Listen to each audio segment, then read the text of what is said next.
Om. Hello, friends. This is Luke, and I am going to try to answer a very common question. That is, what is Ashtanga yoga? So, when it comes to branding and marketing and economics, commerce, Ashtanga yoga is the style of yoga that was the source of vinyasa yoga, power yoga. And that's because that was the word utilized by Pattabhi Jois. So Sri K. Pattabhi Jois, the yoga teacher who passed away in 2009, taught yoga in Mysore, southern India, for many years and had students from Southern California that went there. David Williams, Nancy Gilgoff, David Swenson, Tim Miller, and others, and brought Pattabhi Jois to Southern California. And from Southern California started the power yoga movement. No pun intended, but sort of around like the late 70s and early 80s, it started to become popular. It was a movement vinyasa type system. So it certainly did not originate right there, but that was kind of what became popular. Notably, that was not the first time that asana or Ashtanga type practices had been brought to the United States. It wasn't even the first time that it had been to LA. In fact, Indra Devi, a teacher that was trained by Tirumalai Krishnamacharya, the same teacher of Pattabhi Jois, herself actually started a yoga studio in Los Angeles many years before the power yoga sort of industry was created. So this is generally like the archetype of yoga style practice that we think of when we think of Ashtanga. So myself, I was trained at the Ashtanga Yoga School of Seattle by David Garrigues, and I learned the sequences that were taught at the Ashtanga Yoga Research Institute in Mysore. So we call that Ashtanga. But now let's look at it, big picture, what it actually means. So Pattabhi Jois didn't really speak English. So they asked him what type of yoga is Ashtanga yoga. Well, he was carrying on a tradition, a lineage that he learned from his teacher, Tirumalai Krishnamacharya, who taught set sequences of postures that came from a document known as the Yoga Karunta. So the Karunta is no longer in existence, but as with many things in yoga tradition, it was like a lot of yoga traditions, especially the ancient ones, were oral. In our Western civilization, we don't really validate a lot of oral traditions, but that if you're going to really embrace the history of yoga, you probably should give some credence to oral traditions. So the Karunta was a document written on palm leaves that Tirumalai Krishnamacharya, a very educated man, transcribed. So it's pretty much been founded as fact that the Karunta existed. There were many copies of it, as there have been now numerous translations found of these sequences of yoga postures. The sequences of yoga postures in the Karunta are, generally speaking, very physical and very quick, and a lot of postures. So in several traditions of yoga, you would only do one posture a day, or 3 or 5 or 7 or 10. I think if you look at like the Hatha Yoga Pradipika, is one of the most infamous yogic shastras, and in that there's really only a handful of postures. But the Karunta had many listings. In fact, it's designed to be groups of positions. This yoga method was not necessarily Ashtanga. It was a specific type of asana practice with, of course, vinyasas, pranayams, like mixed together. But you can't pigeonhole Ashtanga and say that Ashtanga came from the Karunta. That would not be accurate. However, the vice versa would be accurate to say that the Karunta was designed by Ashtanga yogis. So these are people that believed in the philosophy of Ashtanga. And that's what is the point of this conversation. So remove all of that. We're talking about chronologically the 21st century nowadays. What is Ashtanga? It's branding. It's all over the internet.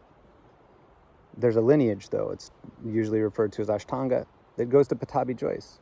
Pattabhi Jois learned Ashtanga yoga in the method that was taught to him from Tirumalai Krishnamacharya, who learned it from Sri Mohan Brahmachari. And that system, that particular system, it's not the only one. By any means, it's not the only one. That system, historically, can be dated back to the Karunta. The Karunta was authored by the sage Vemana.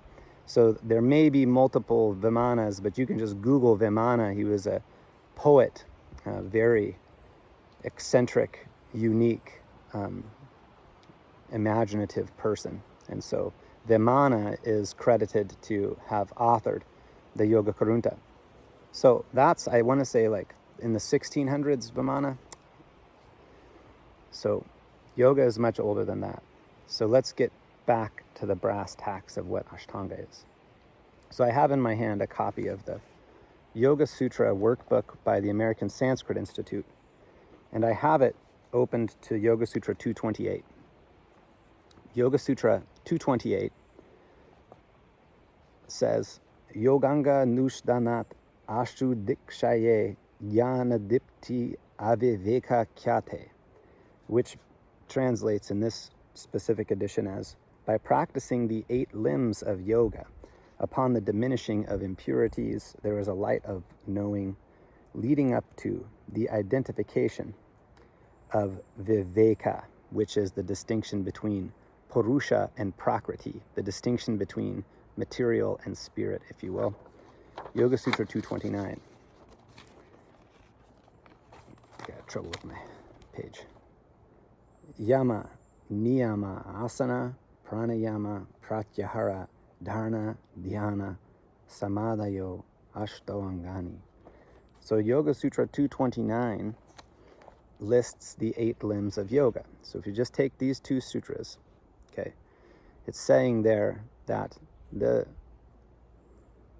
accomplishment of yoga practice is done through 8 limbs, 8 aspects, parts of practice. That's the definition of Ashtanga. Ashtanga yoga means Patanjali yoga. Patanjali, whether that was a man, a person, or a group of people, is irrelevant, because that is the author of the Yoga Sutras. The Yoga Sutras is Ashtanga. It's not debatable, no matter what translation you find. If it's the Yoga Sutras of Patanjali, Ashtanga is the method, period. So if you say, I practice Ashtanga yoga, it means that you practice, or maybe you believe, in these 8 limbs: yama, niyama, asana, pranayama, pratyahara, dharana, dhyana, samadhi. Furthermore, you could break that into different components, and you could say, well, I only practice these limbs and these limbs. In fact, there are ancient forms of yoga that were practiced probably 3,000 years ago by Dravidian peoples and Shivites that only had 6 limbs. There was no yamas and niyamas, which makes sense for that sort of belief structure. But Ashtanga yoga starts with yamas and niyamas, ethics, if you will. So this is specific type of lifestyle, you see, specific type of lifestyle. So furthermore, historically, you've had people argue to say that the Yoga Sutras came from 400 BC, they came from 400 AD. Most likely, in the 1st or 2nd century, the Yoga Sutras were put together. It doesn't mean that the philosophy didn't exist before then. It just means that's when we have like proof of the documentation, so to speak. So, what is Ashtanga? Where did it come from? The answer to that is simple, and it's very straightforward. The Ashtanga Yoga philosophy, the way of life of an Ashtanga practitioner, one who follows the prescription in the Yoga Sutras and practices these 8 limbs, that is based on a philosophy called Samkhya, or some people call it Sankhya. Furthermore, Patanjali Yoga, or even yoga itself, is built almost entirely on the philosophy of Samkhya. Yoga is not built on the Vedas or Vedanta. It's certainly mixed in, and there's commonalities. But the Yoga Sutras are a guidebook that is built very much on the philosophies of Samkhya. I realize there are arguments to be had there. I apologize. I'm happy to have the conversation. But here are the facts of it. With one exception, the philosophies in the Yoga Sutras of Patanjali are the same as the philosophies that are in the Samkhya Karika. So if you read the two, you see it's the same thing. Intellectually, if you just read them, it's a continuation. The Samkhya Karika has, most historians would say, well, that was written actually in like the 400, but that's when it was written down. So again, the philosophy of Samkhya is ancient. It's arguably the oldest philosophy in humanity. Okay, and you could say that Samkhya came from India, so who knows where it came from, but Samkhya is very, very old. Importantly, the Samkhya system was sort of popularized or bolstered by, again, I don't know for sure about this stuff, but this is what I believe after the research I've done. There's an author named Copula. So the Sage Copula, there are 2 Copulas, I might add. There's one in the Upanishads, and it's not the same one.